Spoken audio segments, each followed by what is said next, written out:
Good afternoon and welcome to Tuesday Talks at the White House, a weekly invitation for people around the country to get online and engage with policy experts and administration officials. Today we're so pleased to have with us Energy Secretary Steven Chu.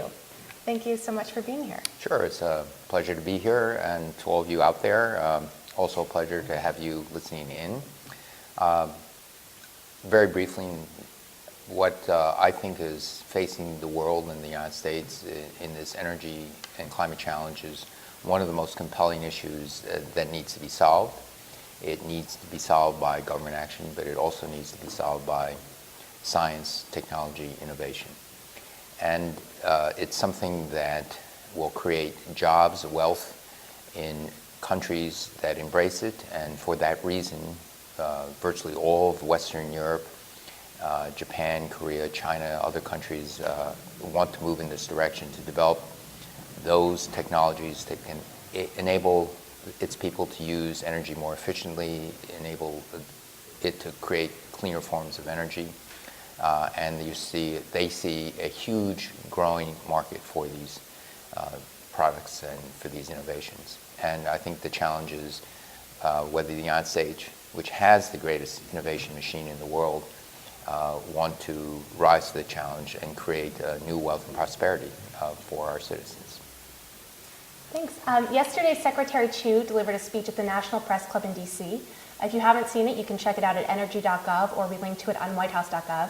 Basically calling on the United States to sharply accelerate innovations in clean energy. And today, we're so grateful that you're here answering your questions. So for the past couple of days, you've been sending us your questions on whitehouse.gov and Facebook.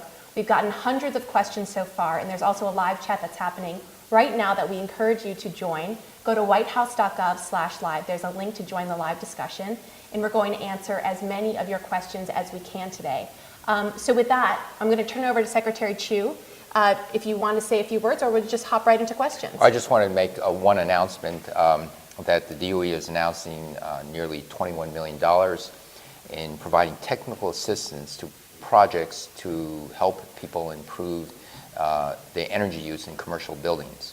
And we think this is going to go a long way to helping people save money by saving energy. And we're very enthusiastic about this, and we want to socialize and get the message out that saving energy does mean saving money, and it does mean more money in your pocket that goes back into the economies.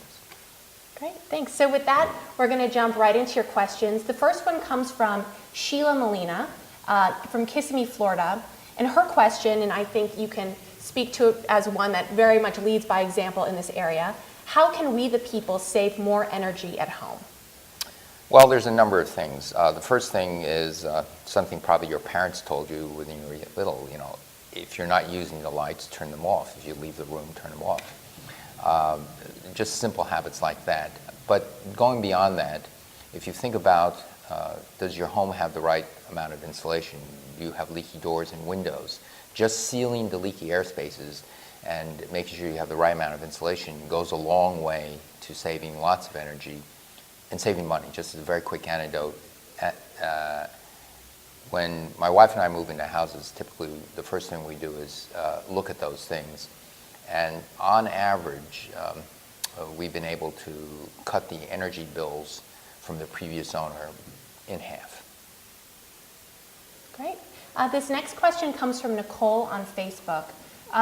Building a clean energy economy is the best idea I've heard in a long time.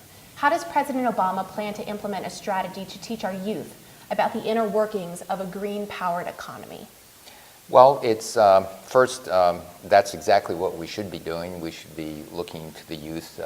They're quick to learn things, they're quickly to adapt and to realize the importance and the opportunity.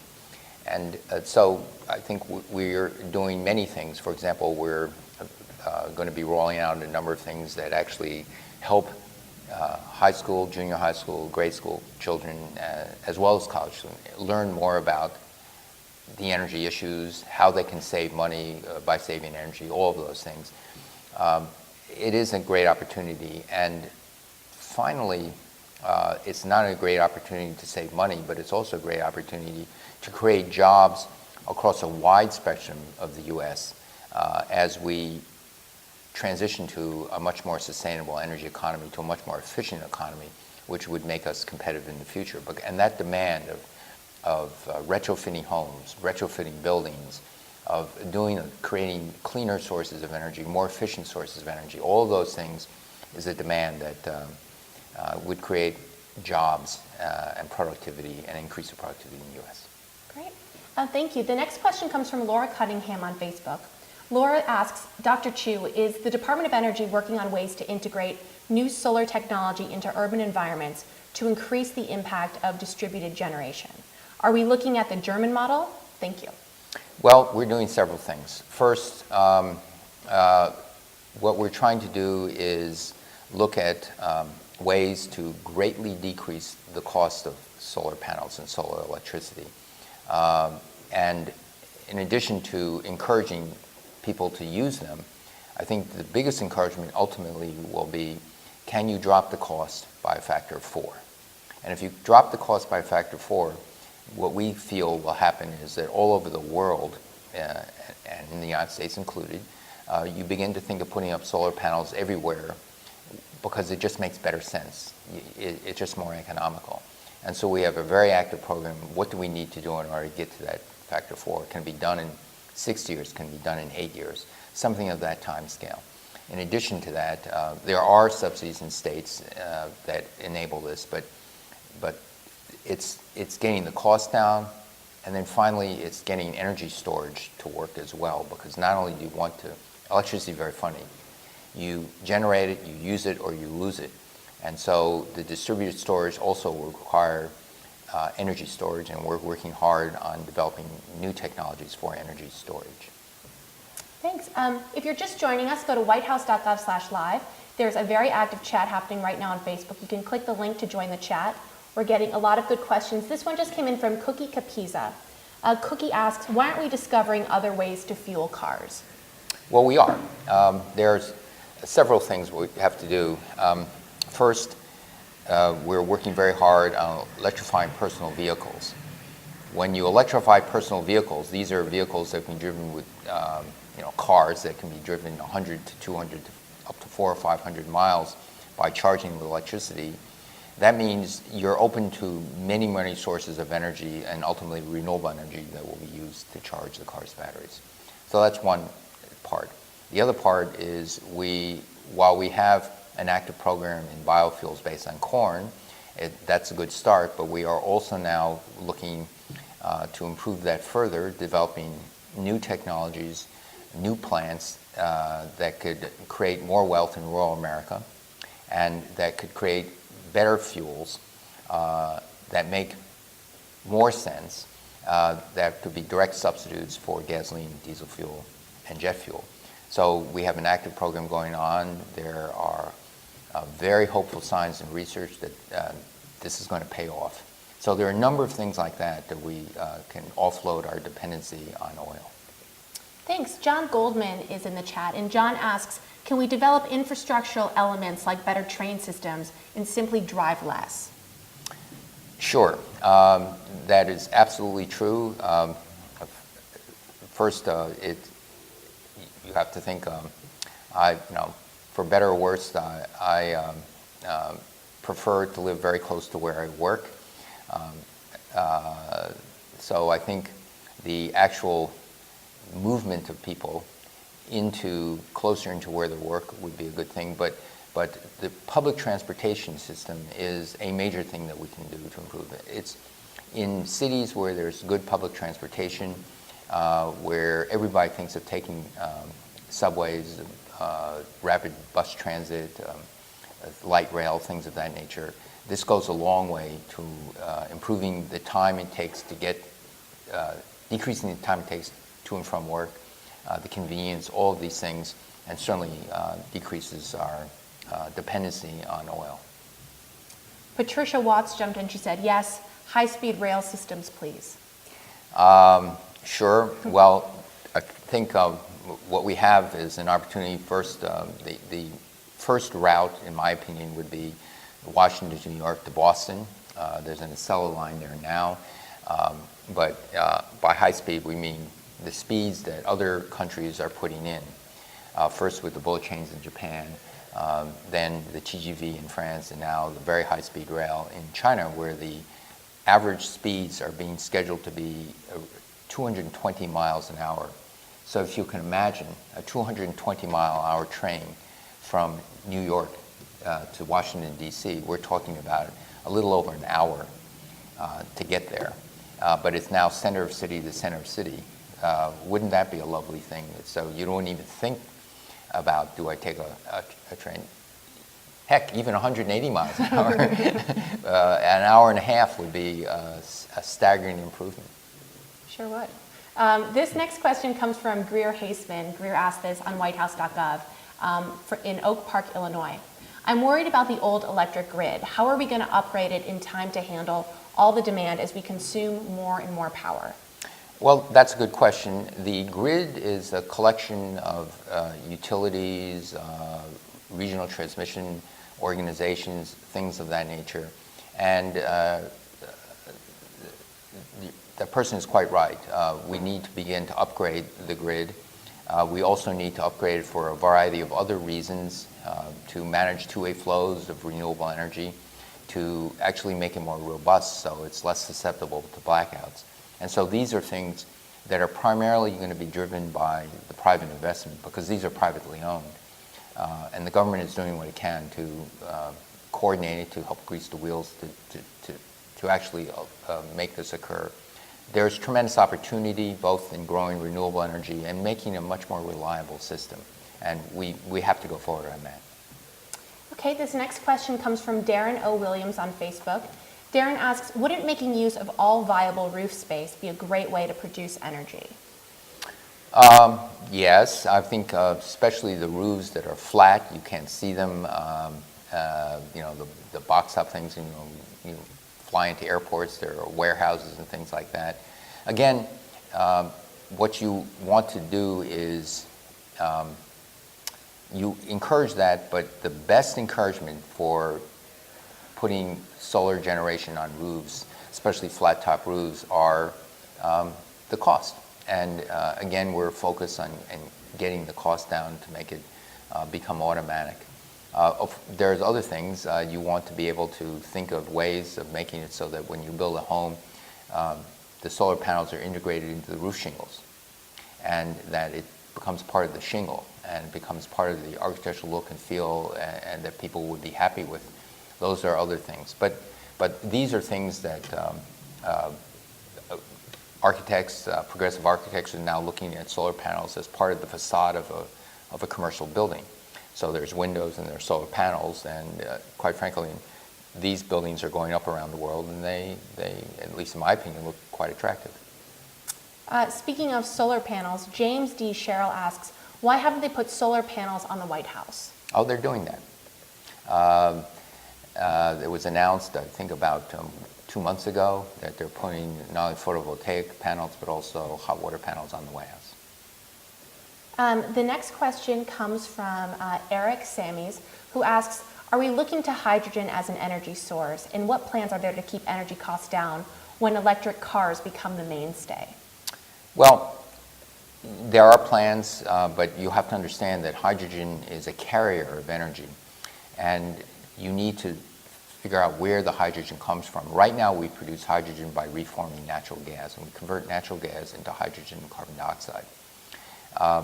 It makes sense to use hydrogen as a fuel for longer distances, but as you convert the natural gas into hydrogen and carbon dioxide, you also need to sequester the carbon dioxide ultimately because of the climate issues. But remember, it's a source, it's not a source of energy, it's a conversion. And in order to convert it, you have to be comfortable that you can make enough hydrogen, if not from natural gas, from renewable energy in abundance that can be used to create hydrogen out of water and other things. And so that's the issue. We are looking at that. That is certainly a possibility. And looking at as hydrogen for longer distance vehicles and batteries. And we'll see how the technology develops. And we'll not only see, we will be investing in that as well. Okay, if you're just joining us, go to whitehouse.gov/live. There is a live chat that's happening right now on Facebook where Secretary Chu is answering many of your questions that are coming in. This one comes from Tifa Schmidt. She asks generally, what are we doing to further research? Well, many things, and so all over the map. We're doing research on improving energy efficiency. Believe it or not, there's a lot of things by considering the entire system, the system being a building or a set of buildings or a city. You can make much better improvements than just by thinking about, let's say, the improvement in heating and ventilation and air conditioning or the improvement in lighting, that you can actually make larger savings, more than a factor of 2 better savings in energy and money by considering the system. So energy efficiency is a big deal, and we're looking into that and designing research programs to improve that. And then you begin to look at all the forms of energy we use. How can we get wind to be economical and make sense offshore? It means the turbine's got to last a lot longer, and they have to be improved, especially the reliability. Photovoltaics I already talked about. Nuclear power can be improved quite a bit. And everywhere along the line, wind, solar, nuclear, other types of, even fossil fuel plants where we can now capture the carbon dioxide and store it sequestered underground for indeterminate long periods of time will make those viable sources of energy as well. Great. This next question comes from John Paul Salvaggio. John asks, how can the U.S. government push alternate energy systems to help fuel the home, schools, and other public buildings where energy cost is an issue and becoming more available to consumers in the American and international markets? John goes on to give some examples: geothermal energy, rooftop wind turbines, and efficient solar cells. Sure. I think all those things have a great deal of promise. Let me talk about geothermal. You can talk about geothermal with, essentially large utility scale geothermal, which we are encouraging, pushing, and co-funding. But there's another form of geothermal which also makes a lot of sense, and that is when you build a home or a building, you can actually put plastic pipes that circulate water. They go under the ground to 10, 12 feet. And you use the ground as a thermal source. Now, why does this make sense? Suppose you're in the Midwest, and in the Midwest it can get very bitterly cold, well below freezing, even sometimes below zero. But the ground stays at a certain constant temperature around, let's say, 60 degrees, something of that ilk. So it's better to use an electric pump to transfer the energy at 60 degrees to get it warmed up to whatever you want it to be. So say it's 50 or 60 degrees underground and you want it to be 70 degrees in your home.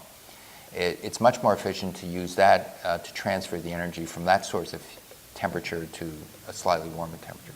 During the summer, when it gets to be 80, 90, 100 degrees, it's much better to use the ground source as the heat sink, because right now the air conditioners use the outside temperature as one reference temperature, and the inside, let's say again you want it to be, say, 75 degrees. And so that geothermal makes a lot of sense. It begins to pay for itself within several years. And that's something that exists now. There's a technology that exists, and it's not well publicized, but I think that makes a huge amount of sense. So that's one aspect of many types of energy that we can improve on and get the word out that it works. Great. The next question comes from Kurt Munz in the live Facebook chat. Kurt asks, what piece of the energy pie will be the biggest in the future? What piece of the energy pie will be the biggest in the future? By that I assume the person is asking what part of energy generation would be the biggest. Right now in the United States, it's a mix between coal and petroleum. Coal generates about 50% of the electricity, and about 36% of the energy is in the form of transportation fuel. We want to decrease those dependencies and transition more to, as I said, electric vehicles, renewable energies, Nuclear power has to be part of the mix. And biofuels, where you convert sunlight into transportation fuel. So all of those things, I think, we see as being a bigger part of the mix. When will this all happen? I think in the next several decades. I think a worthy goal is in the United States to have perhaps 20% of our electricity generated by renewable fuels, renewable energy rather, by 2020. By 2050, I think, I see potentially half or more of our energy being generated by renewables of various kinds. And then as time goes on further, we get better at this. It becomes cheaper than fossil fuels, which is what we want to do by mid-century. Then it flies off on its own. Okay, if you're just joining us, go to whitehouse.gov/live. There's a live chat happening right now on Facebook. Click the link to join the chat. Oh, we have a question that just came in from Chris Puz, who asks, Dr. Chu, do you believe that one day we can become completely sustainable and get off fossil fuels? If so, when do you think that would be possible? I think it is going to be possible. I think the hardest thing would be how do you determine what's the backup energy just in case the wind stops blowing, the sun stops shining. And so it's going to be some mixture of longer distance transportation of energy, local storage of energy, and utility scale storage of energy. But certainly there's nothing in the laws of physics to say by, let's say, mid to the end of the century, we can be mostly relying on renewable energy. Just as an example, there are countries in Europe, for example, Ireland believes that by 2020, this is only 10 short years from or 9 short years from now, it can get to 40% renewable energy by wind.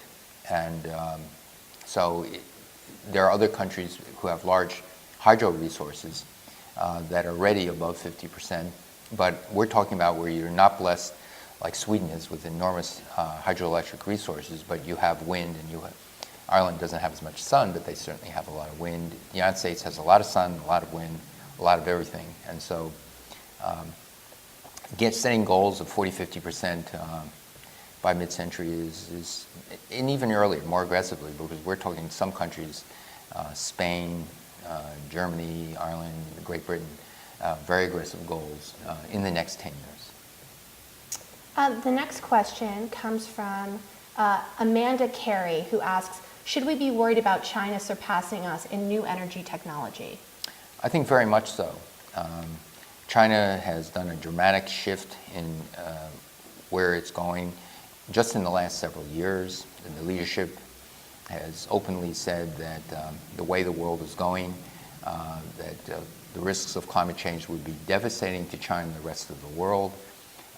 They also see this economic opportunity because the world will be living in a carbon-constrained environment. And so China wants to be the leader in producing those technologies that the world will need. And it's for that reason that they've invested in all the things, starting with energy efficiency. They're building, of the 50 new nuclear reactors being built around the world, China's building 30 of them. Their 2020 goal is to install 100 gigawatts of wind power. That's 4 times more than the United States has today. Starting from nothing, their electricity transmission lines are the highest voltage, lowest loss in the world today. And you just go down the list of things, and they're very serious about developing these technologies, using them in their own country, but also very serious about exporting to the rest of the world. So now, having said all of that, if I ask myself, what can the United States do? The United States still remains the leader of out-of-the-box inventions and innovations and can capture the leads in all those technologies. We built the first nuclear reactor in the world. We discovered silicon photocells. We built the first transmission lines in the world. And it's time for us to recapture those leads. Jake Hammonds chimed in while you were speaking just now. asking, has the U.S. already lost the initiative in creating a sustainable energy industry? Has China and Europe beat us? I don't think you should view things as there's a race, there's a tape, it's the end, you've either lost or won. If you consider what happened, you just go back in history. The United States didn't invent the automobile. That was invented in Germany. But the United States took the lead, beginning with innovations like the assembly line. And for half a century, the United States became the leading automobile manufacturer. Then the technology developments were being developed, let's say, in Europe again and in Asia. And we were no longer the undisputed leader in car technology, but we have an opportunity to get it back and working hard. Airplanes. The United States invented the first airplane, the Wright brothers. Very soon after that, the lead was lost to Europe. And then after that, the United States got it back. And now we're being challenged by Airbus. So leads come and go. So once someone else has the lead, the attitude is don't slump and say, oh, I've lost the race, now what do? Get it back. I mean, this sings right to the heart of a competitive spirit that's part of America.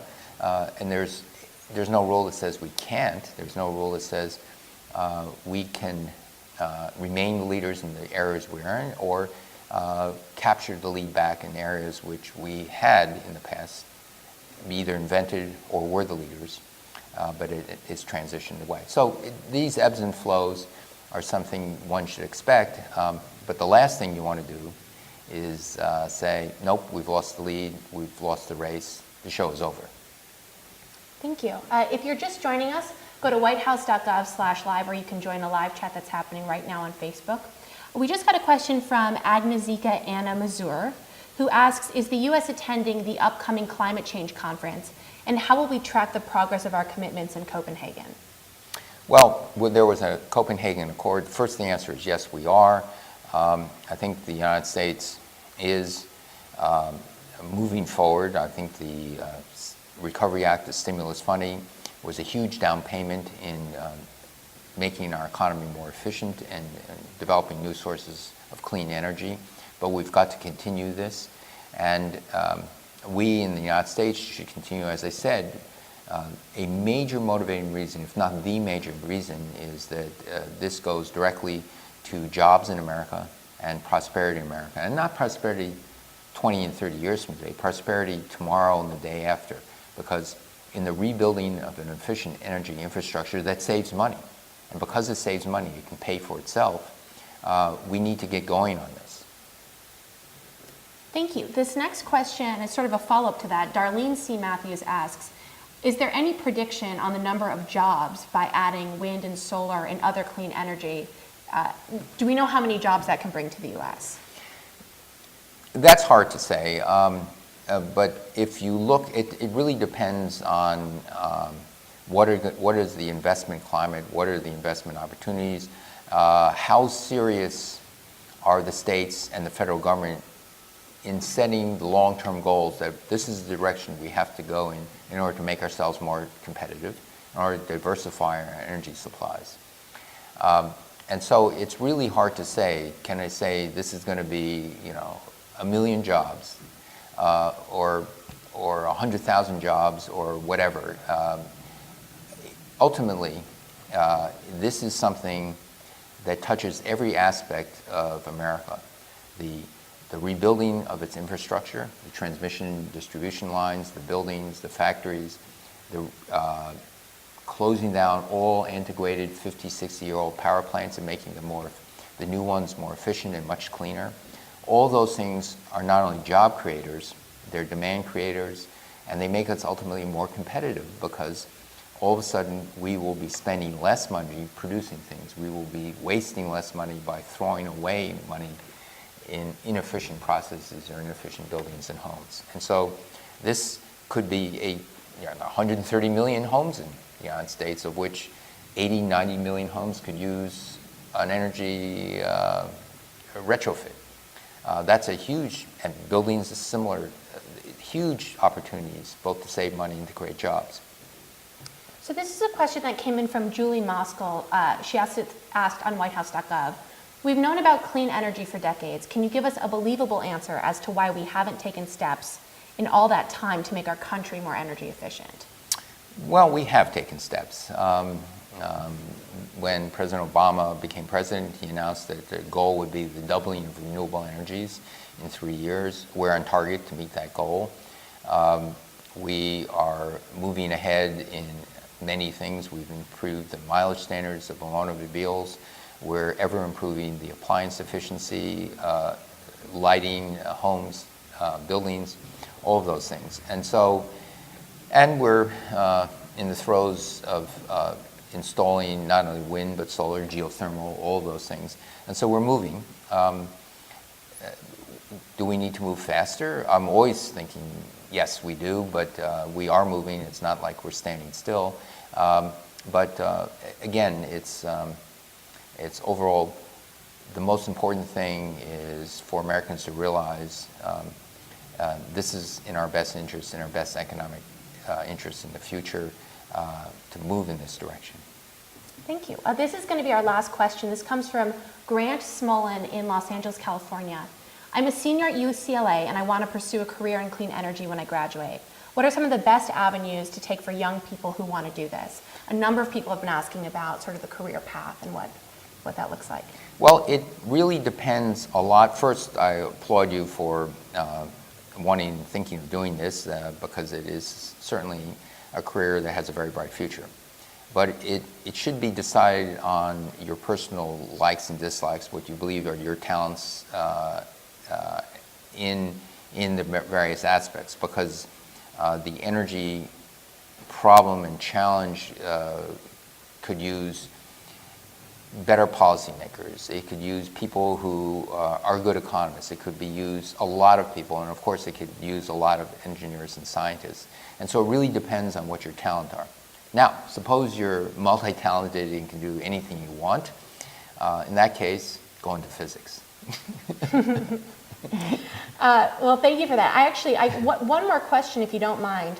Lee Purchase, who's in the chat right now, asks, what are the top 3 initiatives you're focusing on right now? I would say that it is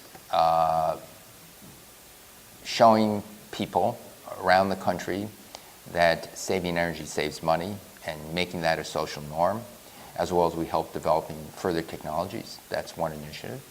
Another initiative is looking at a wide portfolio of things we do in research and development and innovation, and how do you get into the marketplace. We are looking across the board, how do we get these technologies in a situation where they require less and less subsidy.